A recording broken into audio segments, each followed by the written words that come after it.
बिस्मिल्लाहिर्रहमानिर्रहीम। आज के व्लॉग में सबको खुशामदीद करता हूँ जी। ये गवारे और बाजरे का बीज हमने कल आते वक्त ही ले लिया था, क्योंकि सुबह सुबह के टाइम निकलने का मसला होता है और दुकानें भी ओपन नहीं होती। उठाने में काफ़ी हैवी है, क्योंकि इसका टोटल वज़न जो है वो 20 किलो है बड़ा, जिसमें 10 किलो गवारा है बड़ा और 10 ही किलो बाजरा है। कज़न के सरदार चौक की तरफ जी मैं आ गया हूँ जी। अब कज़न को पिक करते हैं और फिर जाते हैं अपने गांव की तरफ। आज फिर अल्हम्दुलिल्लाह मैंने सुबह सुबह के टाइम उठ के तैयारी कर ली थी और कज़न को भी कॉल की थी, लेकिन कज़न ने कॉल पिक नहीं की। ये बड़ा थोड़ा सा मसला मेरे सामने आ जाता है, क्योंकि कज़न की तरफ आते वक्त इसको कॉल करो लेकिन ये नहीं उठता। फिर जाके मुझे इसको लाजमी उठाना पड़ता है कि भाई उठ जा, फिर चलें। बाजरा है जी, ये कज़न का घर है जी, और ये मैं हूँ जी। Good one. जाते वक्त एक ही सहूलत जो कज़न को उठाने के बाद जो मुझे आती है नज़र, वो यही आती है कि फैसल बैंक हमें करीब पड़ जाता है, गाँव के रास्ते के अंदर आ जाता है। फिर मैं यहाँ पहुँच जाता हूँ और यहाँ से अपना कैश निकलवा के सुकून से फिर गाँव की तरफ मूव कर जाता हूँ जी। कार्ड रिसीव होने के बाद ये तसल्ली हो जाती है कि बैंक के अंदर पैसे हैं पड़े, और ये मैंने 10,000 निकलवा लिया जी। रसीद भी बाहर आ गई, रसीद निकाल के अब जा रहे हैं वापसी। कज़न साहब मज़े से बैठे हैं बोरी गोद में रख के। सुबह अर्ली इन द मॉर्निंग गांव आने का फ़ायदा ये हो गया मुझे कि यहाँ पर भी मुझे एक सब्ज़ी और फ्रूट मंडी नज़र आ गई है जी, जहाँ पर सब्ज़ी और फ्रूट डीलर्स खड़े हैं, बड़े बोलियाँ लगा रहे हैं और अपना सामान परचेज़ करके लोड करके जा रहे हैं। ये सब्ज़ी वाली जगह है बड़ी और ये फ्रूट वाली जगह है, और ये आपका भाई स्पीडो स्पीड जा रहा है जी। कज़न साहब पीछे डाकू रानी बन के बैठे हैं और ये मैं निकला जा रहा हूँ फुल स्पीड में। कज़न हमेशा मुझे बाइक चलाते वक्त कहता है कि यार वीडियो शूट ना किया कर, कोई मसला ना हो जाए। मैंने कहा यार तू फिक्र ना कर, तेरा भाई बहुत बड़ा ड्राइवर है, तू फिक्र ना कर। ये जो अब आप लोग देख रहे हैं ये है जी गवारा। गवारा जो हमारा है वो काफ़ी हद तक अच्छा हो चुका है जी, लेकिन फिर भी हमने उसका बीज परचेज़ कर लिया कि आने वाले वक्त में अगर ये ख़राब हो जाता है तो बीज हमारे पास ऑलरेडी होना चाहिए, ताकि अगर ये फसल भी कुछ ज़ाया होने की तरफ आ जाती है तो हम उसको फटाफट अगेन डालकर उसको दोबारा बहाली की तरफ लें। लेकिन अब तक जो गवारे का रिज़ल्ट है वो अच्छा नज़र आ रहा है मुझे। पानी ये हमारा जी गवारे को लग रहा है। गवारा हमारा तकरीबन कंप्लीट होने जा रहा है, जैसे पानी पानी लगता जा रहा है ये कंप्लीट हो जाएगा इंशाल्लाह। इसके बाद हमने बाजरे की आज तैयारी करनी है जी फुल फ्लैज होके। मंजूर भाई को मैंने कहा है जी आप सारे काम छोड़ दो, आप जाके ट्रक ले आओ, पानी लगता रहेगा, पानी जैसे कंप्लीट होगा हम अपना काम स्टार्ट कर दें। ट्रक जी आ गया है, अब हमने बाजरे की तैयारी करनी है स्टार्ट। मेरा जो एक्सपीरियंस पिछले बाजरे पे गुजरा है वो ये गुजरा है कि मैंने पहले 100% लिया था तो वो 80% वेस्ट हो गया था। इस दफ़ा जो मैंने एक्सपीरियंस करना है वो ये करना है कि 200% डालूंगा, फिर आगे मुझे उसका रिज़ल्ट पता चलेगा। ये जी मैंने बाजरे और गवारे का बीज मंगवा लिया जी। अब इसको ये ओपन करके बाजरे का बीज निकालेगा मंजूर भाई और इसको फिर सही तरीके से यहाँ डालेगा। ये जितने भी क्यारे आप सबको नज़र आ रहे हैं ये क्यारे हमारे बिल्कुल तकरीबन वेस्ट हो चुके हैं। ये जैसे जैसे देख रहे हैं यहाँ कुछ भी इतना खासा कुछ नज़र नहीं आ रहा। ऐसा लग रहा है कि यहाँ पर कोई काश्तकारी की ही ना गई हो। मंजूर भाई ने अगेन बाजरा जो है वो डालना शुरू कर दिया है। अब ऐसे ही ये सारे क्यारों में बाजरा डालेंगे तो उसके बाद ये खुद ही ट्रक लेके आएंगे और उससे फिर हाल लगा के गियर लगा के उसको बेहतरीन तरीके से जैसे कि पहले हमने किया था इस दफ़ा दोबारा वही मेहनत हमने शुरू से स्टार्ट करनी है, क्योंकि हमारा पहले वाला बाजरा बिल्कुल ज़ाया हो चुका है दोस्तों। अब नेक्स्ट देखें हमारे साथ क्या बनता है। कज़न साहब भी बीच में ऐड हो चुके हैं जी। कज़न साहब ने टाइम को बचाते हुए जी कहा कि मैं भी फेंक देता हूँ। मैंने कहा जी चलें आप स्टार्ट कर दें और जाते रहें, इंशाल्लाह हमें अल्लाह पाक रोज़ी ज़रूर देगा आपके हाथों से, आपकी दुआओं से। कज़न साहब एक ही जगह खड़े होकर फुल थ्रो से फेंकते जा रहे हैं। मैंने कहा आप वैसे फेंको जैसे मुज़ेरा भाई कर रहे हैं, लेकिन वो कहते जी उसका अपना स्टाइल है, मेरा अपना स्टाइल है। मैंने कहा ठीक है जी आप फेंक दें और इसमें दुआ भी करें कि इसमें मज़ीद बरकतें हों। ट्रक जी हमारा स्टार्ट होके आ रहा है जी। अब ये जो बाजरे का बीज हमने डाल दिया है यहाँ पर इसको कंप्लीट करेगा, फिर दोबारा बीज डालेगा, फिर ऐसे ये प्रोसेस चलता रहेगा आज के दिन के अंदर।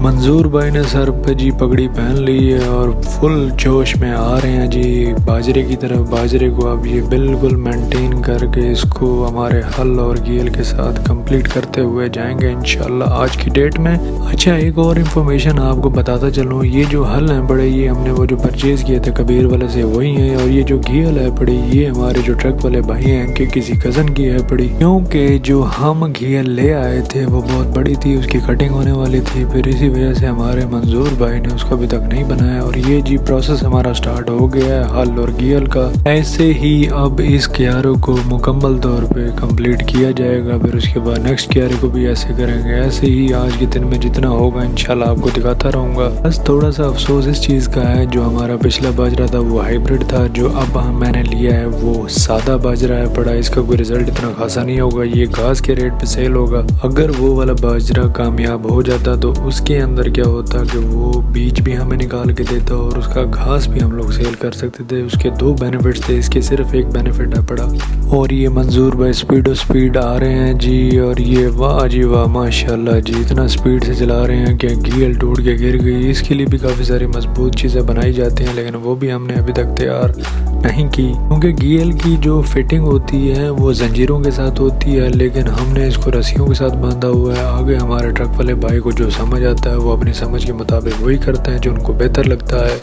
अब इसको दोबारा फिट किया जाएगा और उसके बाद ये दोबारा इसको फिर करते रहेंगे। चलें मैं चलता हूँ कमरे की तरफ, अब थोड़ी सी भूख भी लग गई है। जैसे ही कमरे की तरफ पहुँचता हूँ तो क्या देखता हूँ जी, मुजेरे का छोटा बच्चा और दरमियाना बच्चा आ गए हैं नाश्ता लेकर। गाँव का नाश्ता करने का अपना ही मज़ा है, क्योंकि यहाँ पर पराठे बिल्कुल गंदम के आटे के बनते हैं और हम शहर में जो है ज़्यादातर सफ़ेद आटा यूज़ करते हैं। और ये वही अंडा और अंडे की भुर्जी बन के आ गई है जी। नाश्ता करने के बाद जी अब तैयारी हम लोगों ने कर ली है डीजल लेने की, क्योंकि ट्रक हमारा चल रहा है और डीजल जो है उसमें कम रह गया है। मैंने कहा चले भाग के हम डीजल ले आते हैं और फिर इंशाल्लाह उसके अंदर डाल के मजीद काम करते हैं। बस्ती वाले पंप पे हम जी पहुंच आए हैं जी। मैंने बस्ती वाले पंप पे आके बाइक को कहा कि 15 लीटर डाल दें, क्योंकि हमने आज थोड़ा ही काम करना है, ज़्यादा काम नहीं करना। हमारे 3 से 4 घंटे में और मजीद काम कम्प्लीट हो जाएगा। पेट्रोल और डीजल की कीमतें बढ़ते हुए हम ज़मींदारों के लिए बड़ा ही मसला बनता जा रहा है डे बाई डे। अब मैंने पेट्रोल भी डलवा लिया है 2 लीटर। मैंने कहा चलो आए तो हुए तो पेट्रोल भी डलवा ही लें। आज हमने एक और एक्सपेरिमेंट किया है। पहले हम ये नहीं करते थे, पहले हम बीज डाल के उसके ऊपर घील लगा के हल लगा के ये छोड़ देते थे, लेकिन आज हमने घील हल लगाने के बाद पानी भी हमने स्टार्ट कर दिया उसके ऊपर, ताकि हमारा बीज जो है बेहतरीन तरीके से अंदर चला भी जाए और वो बेहतरीन तरीके से आगे निकले भी सही। पानी अल्हम्दुलिल्लाह जी फुल स्पीड में लगता जा रहा है। ट्रक में डीज़ल तकरीबन ख़त्म हो चुका है जी। तो मंजूर भाई ने कहा है कि अपने बेटे को बुलाया कि भाई बेटा डीज़ल लेके आओ ताकि मैं इसके अंदर डीज़ल डालूं और ट्रक जो है हमारा एयर लॉक ना हो जाए। फिर मैंने मंजूर भाई से पूछा कि एयर लॉक क्या होता है, तो उन्होंने मुझे बताया कि एयर लॉक शाहजी उसको कहते हैं कि जैसे ही जब इसका डीज़ल एंड हो जाता है तो 2 लीटर के ऊपर ये एयर लॉक कर जाती है, फिर ना गेयर लगता है ना गाड़ी स्टार्ट होती है। तो ये इसके मामलात होते हैं, ये इसको ज़रूर देखना पड़ता है। डीज़ल जी हमारा डलने जा रहा है। मैंने इसको कहा जी हमारा पूरा 15 लीटर इसके अंदर डाल दो जी। गर्मी से बचने के लिए मैंने और कज़न ने जी अपनी किट चेंज कर ली है। हमने कहा जी हम भी नहा लेते हैं, गर्मी से बुरा हाल हो चुका है, चलते हैं नहाने की तरफ। स्विमिंग पूल में घुसने के बाद काफ़ी तसल्ली हो जाती है कि यार अब ज़रा थोड़ा सा माहौल चेंज हो गया है और हमें मज़ा आ जाएगा नहा के। कज़न के साथ काफ़ी सारी मस्तियाँ चलती रहती हैं नहाने के दौरान, क्योंकि कज़न बहुत सारी कोशिशें करता है कि यार मुझे नहलाया जाए, लेकिन मैं ऐसे कहता हूँ कि यार मैं आहिस्ता आहिस्ता सीख जाऊँगा। लेकिन कज़न साहब हर वक्त जिद करते रहते हैं कि यार अपना सर तो अंदर लेके जा, बाहर लेके आ। तो इसकी ज़ोर ज़बरदस्ती से मुझे लगता है फाइनली मुझे कुछ ना कुछ सीखना ही पड़ेगा। और ये शरारतें करता हुआ कज़न साहब खुद इसके अंदर घुसा रहता है सारा दिन।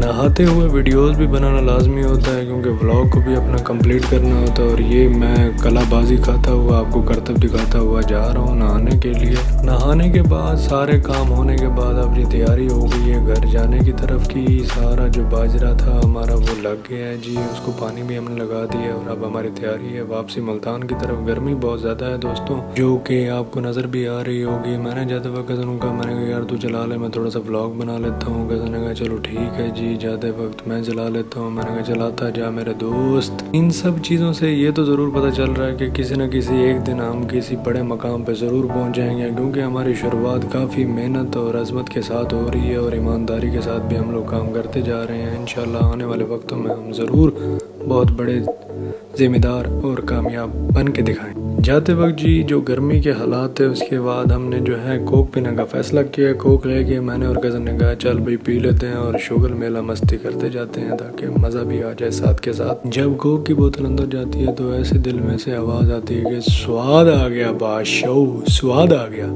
ये जी अब हम मुल्तान पहुँच गए हैं, मुल्तान एंटर कर गए हैं। ये मुल्तान का सऊ चौक है, इसको लाहौर मोड़ भी कहते हैं। अब यहाँ से हम लेफ्ट होंगे वापडा टाउन की तरफ, वापडा टाउन से फिर हम सीधा जाएंगे बाईपास चौक पे।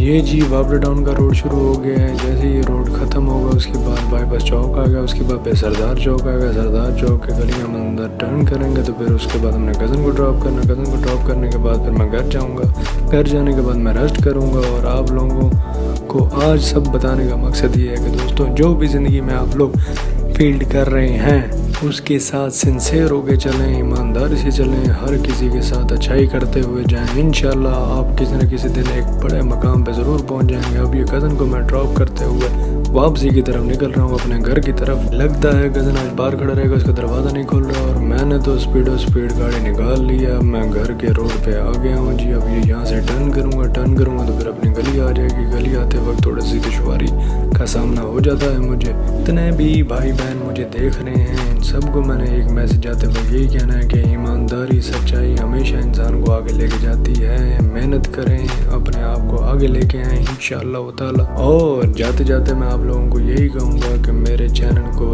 लाइक करें, सब्सक्राइब करें और बेल आइकन को दबा के जाएं ताकि मेरी हर वीडियो आप तक पहुँच जाए। अल्लाह हाफिज़ और नासिर।